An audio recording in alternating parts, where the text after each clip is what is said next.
Hello guys, कैसे हैं आप सब। आई होप सब लोग मज़े में हैं। चलिए, welcome to my channel literature की दुनिया। गाइस, आज जो टॉपिक मैं आपके लिए लेकर आई हूँ, that's an essay and the essay's name is on familiar style and it was written by William Hazlitt. Guys, पहले बात कर लेते हैं विलियम हैजलिट साहब के लाइफ स्पैन की। तो he was born in 1778 and he died in 1830। Guys, William Hazlitt जो थे ना, वो 19th सेंचुरी यानी कि जो रोमांटिक पीरियड था उस टाइम के one of the great prose stylist and writers थे। Now he was also a master of invective and irony. Invective यानी कि निंदा करना, आलोचना करना, किसी को आलोचना के माध्यम से या फिर अपशब्द कहकर किसी के वर्क को क्रिटिसाइज करना, अपना ओपिनियन देना। तो he was a master of that. He was also a grammarian and a philosopher. अब जो इन्होंने अपना ये ऐसे लिखा था ऑन फेमिलियर स्टाइल, इसको ओरिजिनली पब्लिश कराया गया था लंदन मैगजीन में और बाद में ये रिप्रिंट हुआ था in the table talk in 1822। अब जो ये टेबल टॉक है, ये एक कलेक्शन ऑफ एसेज है जो कि हैजलिट साहब ने लिखे थे।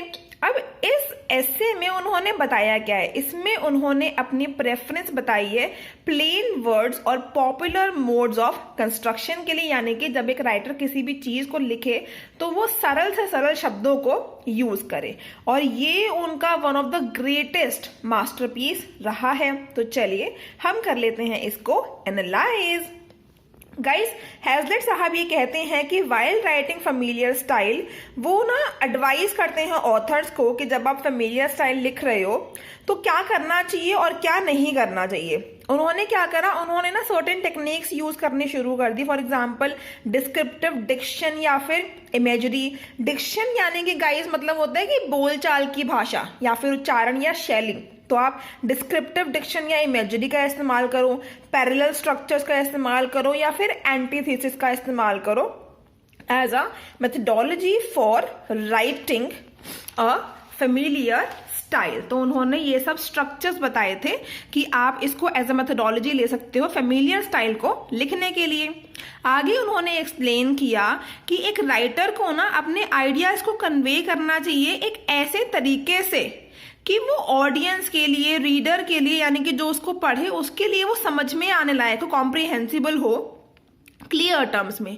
अब हैजलिट साहब के अकॉर्डिंग क्या था कि एक फेमिलियर स्टाइल जो होता है ना, वो उन वर्ड्स को यूज करता है जो कॉमन यूज के बेस्ट वर्ड्स होते हैं, जो आपको, मुझे, हम सबको पता होते हैं। ऑल्सो वो क्या करता है, वो रिजेक्ट करता है मीनिंगलेस और पॉम्पस यानी कि हैवी, भारी भरकम और जो शानदार किस्म के वर्ड्स यूज करते हैं ना। कई राइटर्स की आदत होती है कि वो उसको सजा सजा कर लिखते हैं, बहुत डिफरेंट वर्ड्स यूज करते हैं, तो उसको रिजेक्ट करता है फेमिलियर स्टाइल। एग्जाम्पल के लिए हम समझते हैं, सपोज कीजिए एक सेंटेंस है, अ चाइल्ड इज बोर्न। अब ये फेमिलियर स्टाइल का हम इसको एक एग्जाम्पल कह सकते हैं, क्योंकि रीडर ना इसको पढ़ते ही या सुनते ही या देखते ही समझ जाएगा कि इसका मतलब क्या है। लेकिन अगर हम इसी सेंटेंस को या इसी कंटेंट को एक पॉम्पस या एक फ्लोरिड स्टाइल में कन्वे करें, पॉम्पस यानी कि बढ़ा चढ़ा कर, भारी भरकम वर्ड्स का इस्तेमाल करके, लंबे लंबे वर्ड्स यूज करें आप और डेकोरेट करके उसको लगाएं विद हाई साउंडिंग वर्ड्स, तो जो रीडर है वो बेचारा कंफ्यूज ही हो जाएगा कि यार इसमें लिखा क्या है, उसका जो इंटेंडेड मीनिंग है, जो आप कहना चाहते हो, वो समझ ही नहीं पाएगा बेचारा उसको, और उसकी कम्प्लेक्सिटी में, जटिलता में वो उलझ कर रह जाएगा। जैसे कि अगर मैं सेम सेंटेंस जो यहाँ पर था, अ चाइल्ड इज बोर्न, अगर मैं इसको ऐसे कहूँ, a child has travelled from the realm of heaven to the realm of earth. अब आप ही बताइए, वो इजी था कि ये इजी है? तो यही तो कह रहे हैं हैजलिट साहब। तो अब जो नीचे वाला सेंटेंस है ना गाइस, ये थ्रो कर रहा है more weight upon the words rather than the situation to the reader, कि वो बताइए वर्ड्स के ऊपर ज्यादा तवज्जो दे रहा है बजाय इसके कि यार उसको उसका मतलब तो समझ में आए। तो यही बात है जो हैजलिट साहब कहना चाहते हैं, और इसी को कहते हैं फेमिलियर स्टाइल ऑफ राइटिंग, कि जो रीडर के लिए बहुत आसान हो, समझने लायक हो, जो उसके लिए फेमिलियर हो, जाना पहचाना हो। अकॉर्डिंग टू हैजलिट, जो कंटेंट्स होते हैं ना, उसको एकदम सिंपल, क्लियर, डिग्निफाइड वर्ड्स में एक्सप्लेन किया जाना चाहिए ऑथर के द्वारा. It should be neither high sounding nor flamboyant, कि बहुत सुनने में ना जैसे बड़े बड़े भारी भरकम शब्द ना लगे, और फ्लैम्बोयंट वही मतलब उसको सजा सजाकर लिखना, चमकीला, या उसको अलंकारिक ढंग से प्रस्तुत करना. अब इनके एस्से के ना गाइस कुछ यहाँ पर एक्सर्प्ट हैं, उनको हम स्टडी करने की कोशिश करते हैं. कहते हैं it is not easy to write a familiar style, कि फेमिलियर स्टाइल लिखना ना लोगों को लगता है इतना नाम आसान है, इतना इजी नहीं है भाई लोग. और वो कह रहे हैं कि many people mistake a familiar for a vulgar style, कि लोगों को लगता है जब मैं बोलता हूँ ना फेमिलियर स्टाइल में लिखो तो वो सोचते हैं कि ये वल्गर स्टाइल की बात कर रहे हैं. और उनको लगता है कि अगर आप इफेक्टेशन यानी कि दिखावे, बनावटीपन के बिना लिखते हो तो उसका मतलब है अव्यवस्थित रूप से या फिर बिना ऑर्गेनाइज किए किसी चीज को लिखना. तो वो मेरी बात को गलत ले जाते हैं, वो ये कहना चाहते हैं.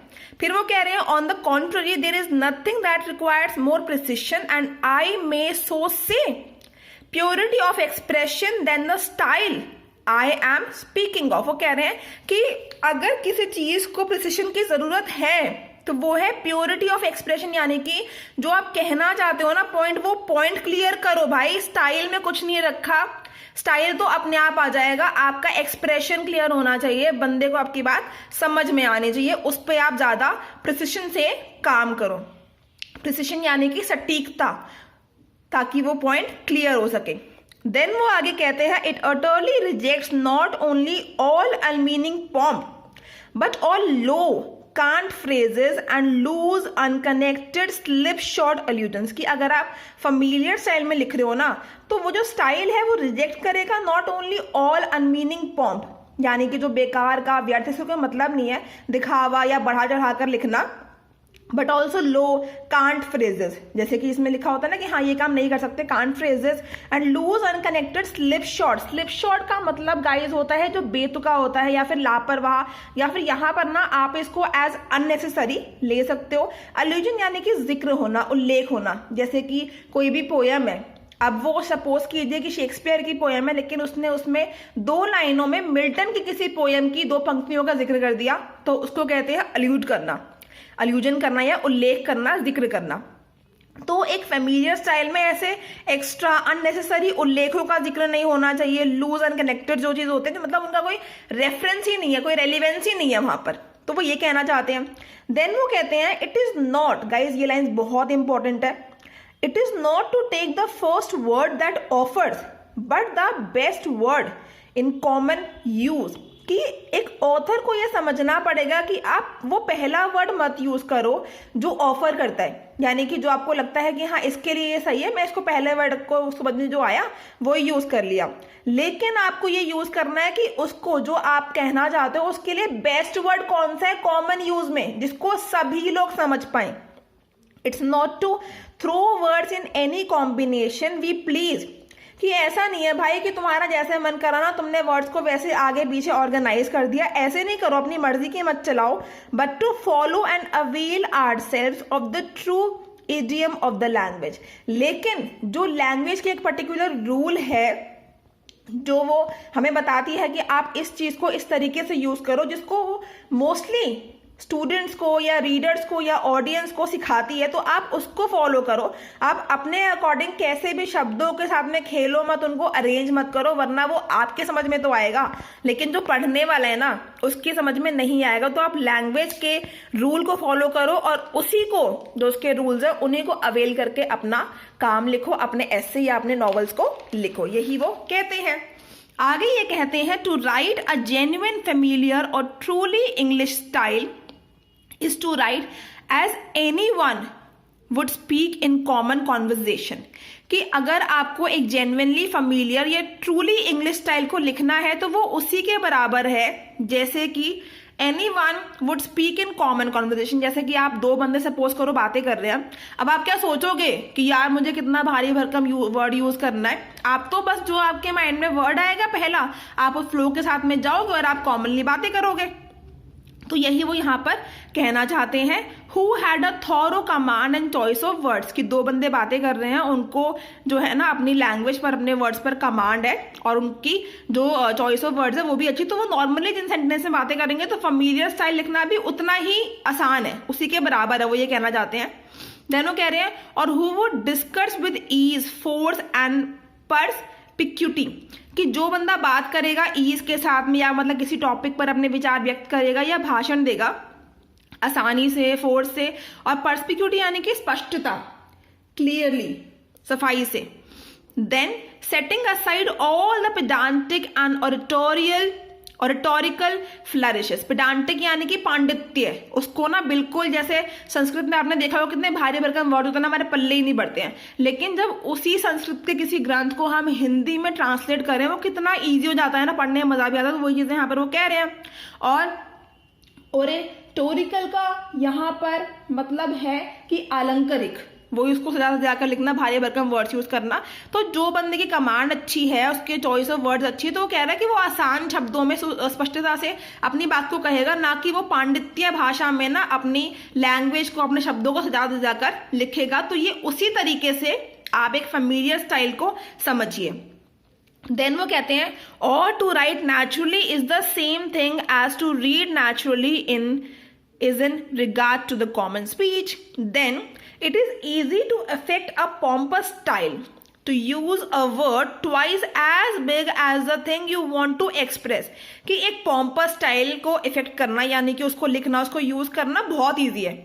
टू यूज अ वर्ड, आप ऐसा वर्ड यूज करो जो उतना ही लंबा है या फिर उससे दुगना लंबा है जो बात आप एक्सप्रेस करना चाहते हो। यानी कि बात तो आपको कहनी है 2 शब्दों के, लेकिन वर्ड आपने यूज कर दिया 4 शब्दों का, 10 शब्दों का।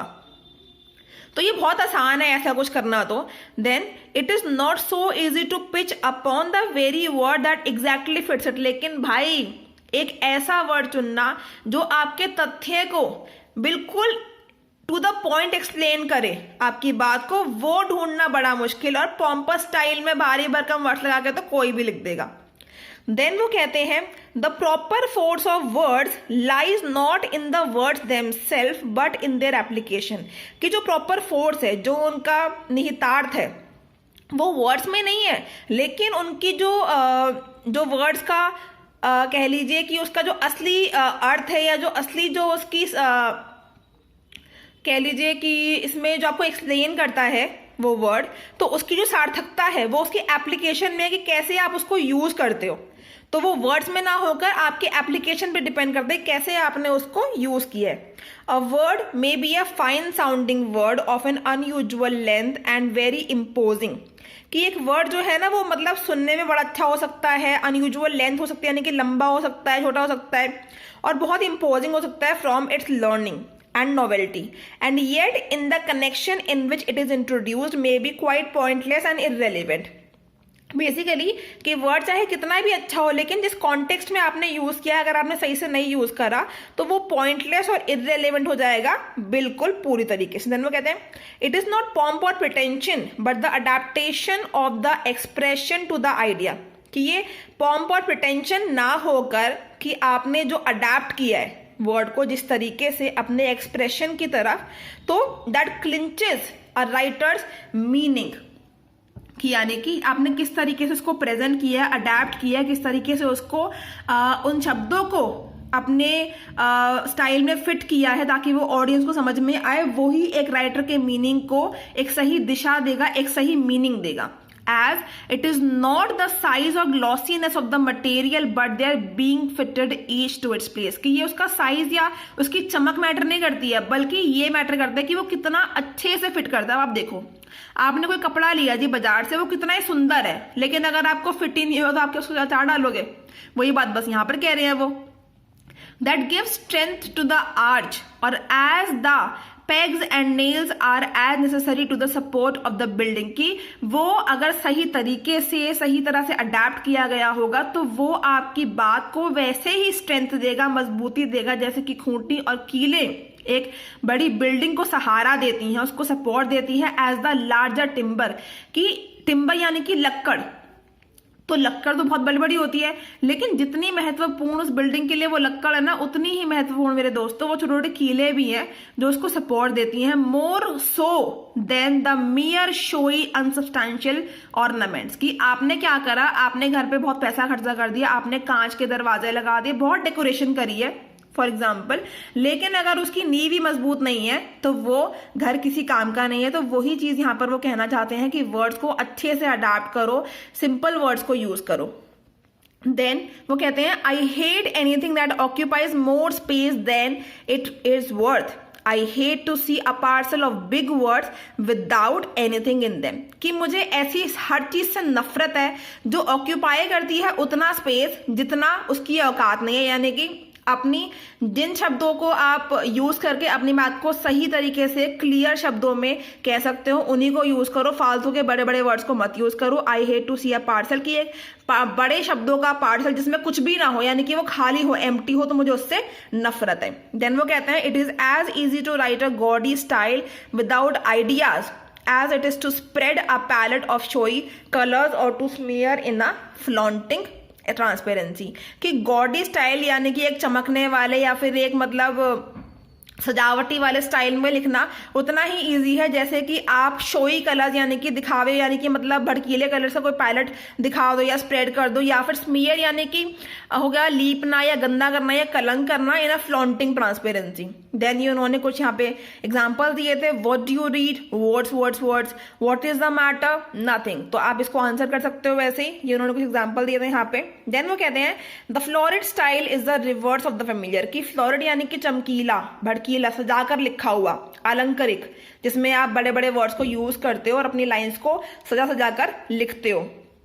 सजाने से मतलब यहाँ पर उसमें मल्टीपल कलर्स के पेन यूज करना नहीं है गाइस, अच्छे अच्छे बड़े बड़े वर्ड्स को यूज करने से है इसका मतलब। तो वो फेमिलियर स्टाइल का बिल्कुल ऑपोजिट है, और फेमिलियर स्टाइल को हम यूज करते हैं as an unvarnished medium to convey ideas. कि मतलब जो एकदम अच्छा तरीका है आइडिया को कन्वे करने के लिए, और जो हमारा फ्लोरिड स्टाइल है उसको हम यूज करते हैं as a spangled veil to conceal the want of them. कि स्पैंगल्ड वेल यानी कि एक मतलब सितारे लगा हुआ घूंघट, डेकोरेटेड घूंघट, मतलब एक चमकीला घूंघट, कि हम आइडियाज को ही छुपा दें और खाली हमारे पास वर्ड्स ही वर्ड्स है, समझ में कुछ नहीं आ रहा जी। तो गाइज ये था on familiar style bye William Hazlitt का पार्ट 1। अगले पार्ट में कुछ और महत्वपूर्ण बातें हैं इस एस्से के बारे में जो मैं आपसे डिस्कस करूंगी। I hope you like the video. If you like the video please hit the like button and also share भी कर देना यार जिसको जरूरत हो, कमेंट करके भी बताना कैसी लगी, सब्सक्राइब तो कर ही देना, घंटी बजाना बिल्कुल ना भूलना। तब तक के लिए मिलते हैं एक नई वीडियो के साथ में। Have a good day guys, bye bye.